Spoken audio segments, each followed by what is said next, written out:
Celeb Savant is a career retrospective type interview focusing on singers, actors, and industry experts. Join Barrett Edelstein now as he dives into the entertainment world.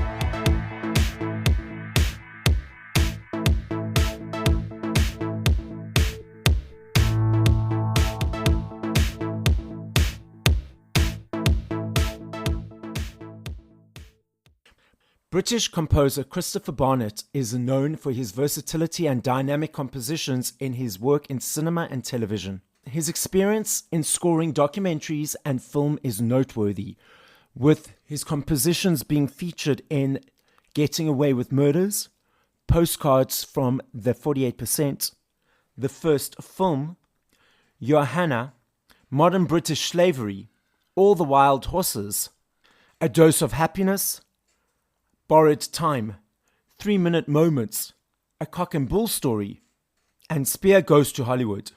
He has composed music for theatre, concerts, academia, and corporate campaigns for organizations such as the WIFS Foundation International Visionary Awards, Amnesty International, London Eye, Madame Tussauds, and Canon. In 2020, his contemporary classical piece Crêpe Soleil was amongst the featured music released on a double album of Air Adele's esteemed worldwide roster of composers and artists in response to the COVID-19 pandemic, which benefits the musical charity Breathe Arts Research. Christopher holds an MMUS from the London College of Music and a BMUS from Roehampton Institute, where he composed and performed classical music, jazz, Balinese gamelan, Caribbean steel pans, and the music, culture, and spirituality of the Zimbabwe, Shona, and Native America.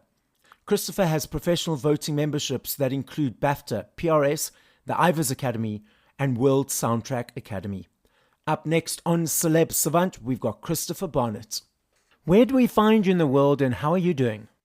First of all, I'm fine. I'm very well. I'm based in London, UK, and it's very cold and very grey here today, sadly. Okay, let's rewind. At what age did you think, cool, you want to be in the music or entertainment world, creative world, and how did that journey progress to where we are currently? That's an interesting question. If I'm really honest, that question never occurred to me. I mean, I come from a Jamaican family. To have a career in the arts was never really an option. You know, we were quite strapped for. It was a very humble abode. You know, we were a humble family, and my mother was the driving force in my life, and really had different aspirations. You know, get a good career in something sensible like engineering or medicine or what have you. So, I mean, I played the drums when I was 11 years old at school and sang in the choir. But really, it was really for fun. Having said that, my love of music has always been very, very deep. So, you know, in my early teens, I DJ'd in certain clubs and organized my own parties for the other kids and that kind of thing. And then when I left school, I went into engineering. So I became a mechanical engineer, got an apprenticeship doing that. So we built boilers and for power stations, and I traveled around the country and that kind of thing. But in the evenings, I would still go to recording studios and shadow a record producer, Michael Riley, from Steel Pulse, and I would learn about the desk and, you know, how to produce and watch how he interacted with the string players and these sorts of things. So for me, it was really a love of music, and it never really occurred to me that I could have a career in music up until that time. Certainly not film composing, you know. Yeah, I think that when I was in engineering, I was stationed in an office with a chap who was a singer, and he was actually releasing stuff. And through our conversations, it was like, hang on a minute. And he was a black fellow as well, so like myself. So it's like, oh, okay, so that's possible. So how do you do it? And that kind of got my juices flowing and my brain sparking, you know. Um, my hero was always Quincy Jones, still is. And so I felt maybe there's an opportunity to become a British Quincy Jones, record producing and that kind of stuff. And that kind of set me on a journey.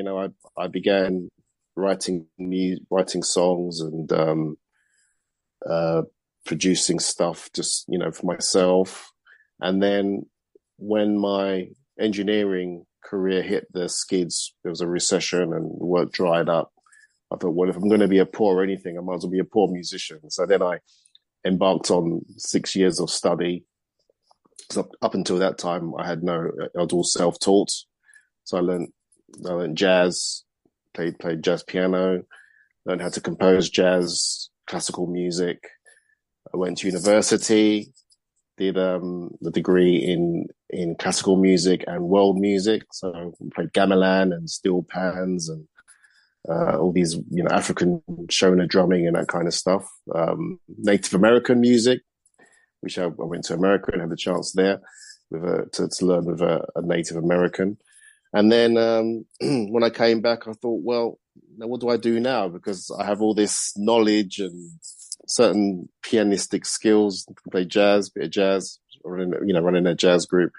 I thought, what do I do with all this stuff? So I thought, I'll do a master's in film and TV composition, and maybe that will help me to kind of consolidate all this stuff that I'd done. So I did a year's postgrad in that, and then it was, okay, now I'm going to try and make a career of this.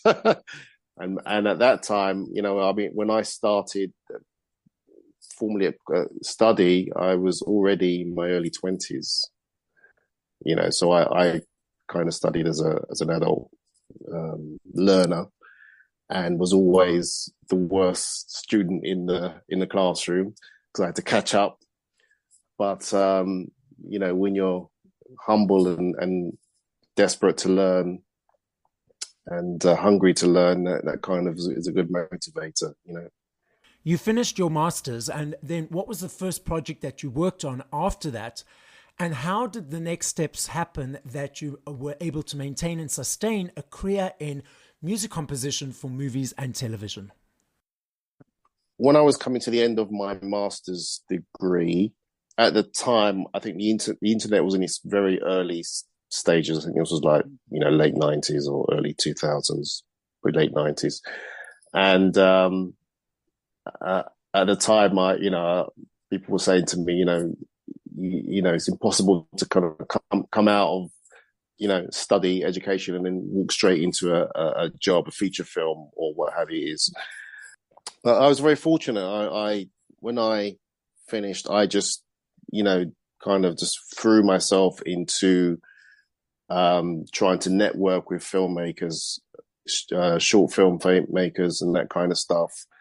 And I think this is where my mechanical engineering side really helped, because I was used to communicating with people on a certain level and coming across in a professional way. I managed to bag myself an Albanian comedy called Adventuret I Baba Dimni, which means the adventures of Father Christmas. And it was the only as far as I know, the only Albanian comedy made, especially at that time, because they'd just come out of their war, the civil war, and everything was kind of all their films were all kind of war based. So this was a light-hearted take on Father Christmas, who goes and travels and meets Little Red Riding Hood and Sleeping Beauty and all these characters. But it was a feature film, and it was also, a nice opportunity for me to really stretch my legs and really find out what I could do as a composer, because, one scene was jazz saxophone, sexy Red Riding Hood, and then the very next scene it was something much more kind of serious but comedic, classical kind of thing. So I was able to write in several different styles in one movie. It was a low budget independent thing. So yeah, so it was very good education just doing that film. And I think obviously, when you're studying, the things that you learn are very, very different to when you're actually working in the real world on a film. The things that you need to know is kind of a bit night and day. So that's where I really learned, got my chops together in scoring films. Why do you say that? Is that because when you're studying, it's mainly theory, and then when you get out of that, it's mainly practical? Or let's unpack that further. Yeah, I think there's the element of practical in the study as well, because we wrote for ensembles, and I worked with classical musicians for the first time. Prior to that, it was jazz musicians.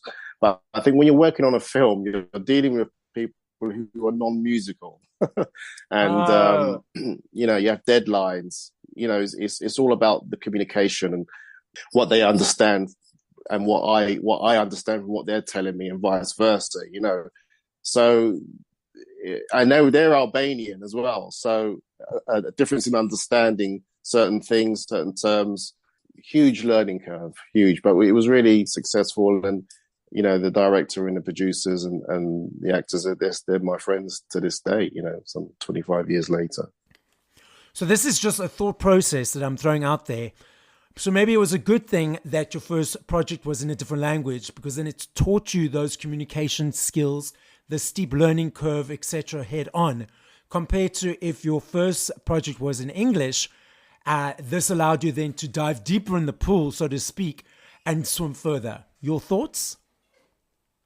Definitely, definitely. And as I was saying before, I was kind of used to being the worst person in the room when I started studying, sort of early 90s, mid 90s. So there's a humility there. I'm just kind of soaking it up, keeping my ears open, listening as much as I can and doing as much as I can to move the film forward. So it was good. You've done composition for documentaries and for sort of fictional films. So, what is the difference between your approach when composing for a documentary or fictional film, or is it the same? It's a very similar approach, but with documentaries, we are aware that, with the music, we are dealing with someone's life, real life, real events. So with film, it's usually, film is fictional, and so we can make things bigger and kind of more spectacular.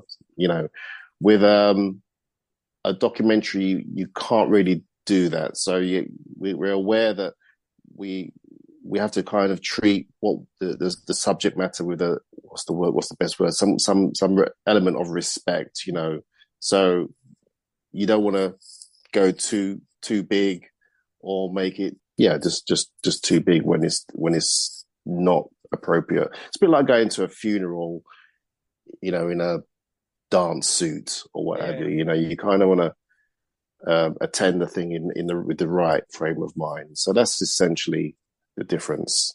But otherwise, there are many similarities. We approach the technical side of it in a similar way, and also with the research and that kind of thing. For the listeners who are unaware, what is film composition? What does it mean? To most people, film composition is some kind of action music, da da da. But film composition for me is placing. So we have a picture, we have a moving picture, we have a film, a documentary, and the music. We're infusing the film with its spirit, its soul. So when you hear the score, you understand the tone of the film right from the beginning. From the first notes, I know what type of film this is going to be. This is going to be a romance, or it's going to be drama, or something which is a bit like a horror, or whatever it is. And the key with what I do is to try to infuse the picture with something that the viewer cannot see. or maybe the actor isn't perhaps getting over in their performances, and so we try to put something there which is not too obvious. We don't want to mirror what we're seeing on screen, but we want to enhance the story. It's a very challenging thing, or it can be. As a film composer, at what point do you come into the process of being in the creative part in the film? Are you in the discussion phases? Are you at the end once the film's been edited? So what point are you part of the process and creating for the actual project? Well, that varies. It depends on who I'm working with. So if I'm working with directors who I've worked with before, and we have a regular rapport. I mean, there's a couple that I'm working with at the moment, and we've done stuff before. Usually, I come on with one in particular. I come on very early, and his name's David Wilkinson, and he sends me stuff throughout the process, even while he's raising the budget and that kind of stuff, and we have discussions about what the music might be for certain things. He's a friend, so it's like having a friendly conversation. And then when the film's done, then I get started formally. For the most part, with directors that I haven't worked with before, I'm usually probably the last person on the project. Okay. And then everything is more or less filmed, and then we have a discussion about music. We'll do the spotting, which means we sit through the film and decide where music should be, and how long it should be, and what character emotion, what emotion the music should follow, these things. When I'm coming on very late, sometimes we have what's called a temp track laid onto the film. So the director and the editor have laid on this music, which kind of dictates what they're looking for. And that can be a help or a hindrance depending on how attached they become to those pieces of music, if you know what I mean. Because the worst thing for a composer is having to mimic or pastiche stuff that's already there. It's like, well, just why don't you just license that music? Yes. Obviously they don't have the budget for it, but Okay, so I understand now why they don't license their music, because of budgets. That makes sense. How much percentage of a documentary or of a movie is music? So excluding the beginning credits and end credits, the actual talking section, for documentaries and movies, is there actual sort of a structure in the film world that says, okay, 55% of the documentary is music or has music in the background, 70% for movies, or does it vary? Can you explain this for us? It varies typically. I mean, I did an independent Indonesian movie over Christmas called Johanna. And I think that was 15 minutes, 20 minutes of music, all percussion based. But typically it can be anything from an hour onwards. So, I've done many films where it's over an hour, 60 minutes of music, maybe for a 120-minute film, So I would kind of lean towards what percentage is that? Is that like 80%? Yeah. 75%, typically speaking. So we recognize that you come in at different points and different productions, the beginning, middle, or end, dependent on your relationship with the director. But from the point of actually starting the composition for the movies, for the actual element, how long does that take? Is it 2 days? We think, it's easy, it's just quick, it's a couple of days. But how long does that process actually take in creating the compositions for the film or the documentary? Ideally, we want at least 6 weeks of time to do that. It's still fairly quick. But the real answer, I guess, it depends on the style of the music. If it's action based and the tempos are really, really quickly, then really, really quick, then it means that we're going to write less music in less. It's going to take longer to write that kind of music because it's moving at such a pace. Okay. If it's dare I say a droney score, where you're kind of using pads and those sorts of things, then that can be done fairly quickly. But again, it just depends on the style of the music, really, and the movie itself, and also if I mix in, say, in 5.1 or Dolby Atmos, then availability of studios locally to us, because there's not many studios have actually closed down here in London the last few years. So these things can add to the timeline, of scoring the movie. Yeah, it can be very stressful when you're trying to hit a deadline and there's no availability, and the directors is stressed, and I'm stressed, and everyone's stressed. So it's like, yeah, these are the things that we have to pay attention to. Why have a lot of the studios closed down? I don't know. I think it's one of those. It's one of those worldwide phenomena where you have developers and they see a building and they just want to revamp it and sell it on and sell it for housing and that kind of stuff. And this, we've had some tough times in the last few years. Yeah. So I guess for those owners, it makes sense, to sell on. Obviously, previous to computers, it was 100% humans creating the music, using the instruments to create the music.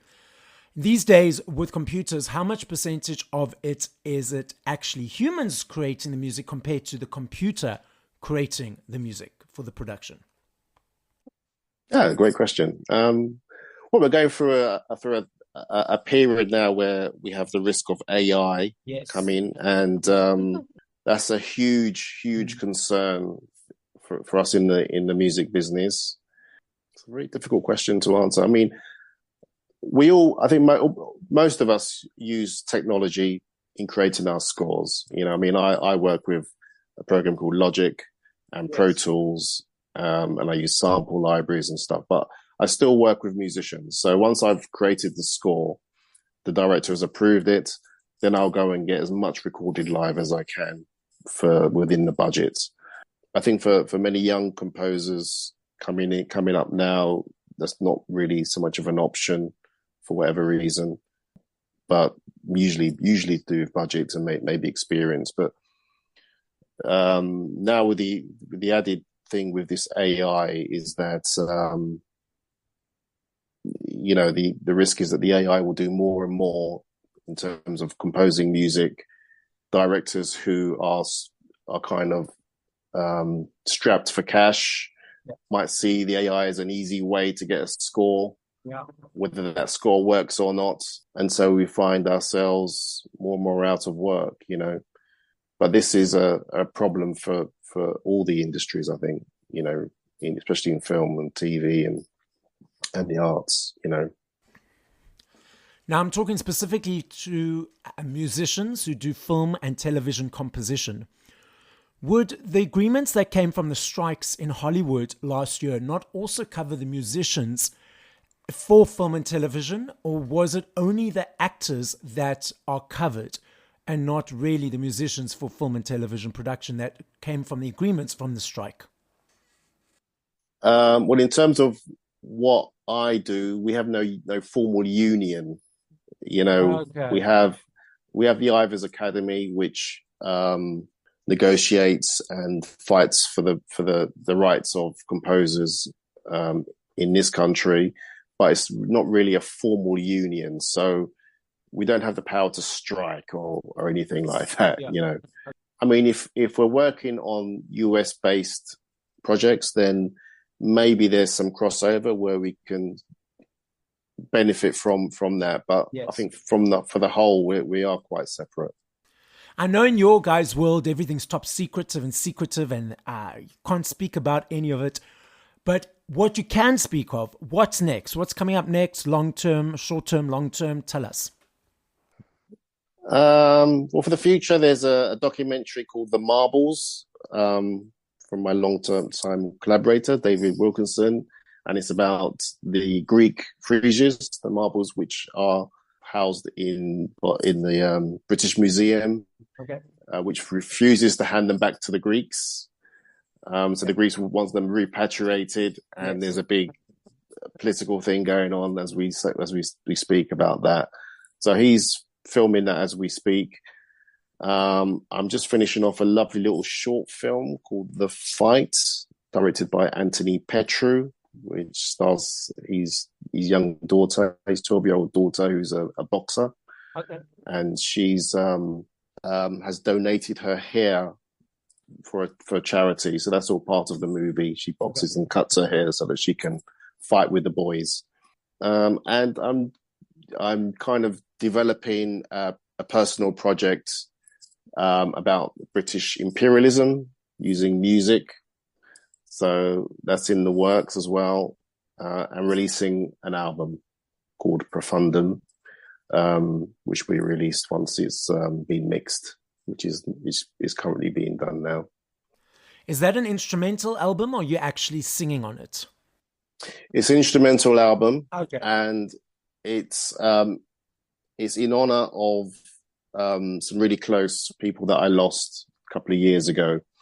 At the time, I was working on a feature film and a documentary, and didn't really have time to understand the grieving process, because I was so intent on getting these things finished. Once it finished, even while I was working, I would, I'd be working and I would experience these different emotions and thoughts, and kind of at the most inappropriate times, like not now, I've got to focus, So when I finished, I thought, okay, how can I document these feelings and kind of get something out, expunge myself. So I just started writing some pieces of music, and it became, so far it's 6 tracks, and I've been very lucky to work with some really special musicians. They've dedicated themselves to their individual tracks, and so I'm treating each piece as a duet between myself on the piano and the other instrument, and the feedback so far has been really, really lovely. So I'm looking forward to releasing that. I love this game. I know if I had to ask you this question in 2 minutes, 5 minutes, 8 years, I know your answer will be different every time, because there are millions of them. I recognize that and I understand that. I'm not saying favorite, I'm saying top of mind. But if you had to push play to 5 songs by other artists once we finish this conversation, what would those 5 songs be, and by whom?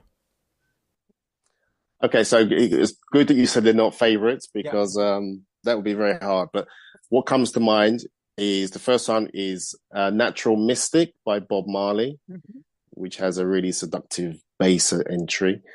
Peggy Lee, Is That All There Is?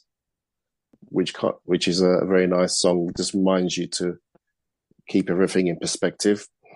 Stevie Wonder, Till You Come Back to Me.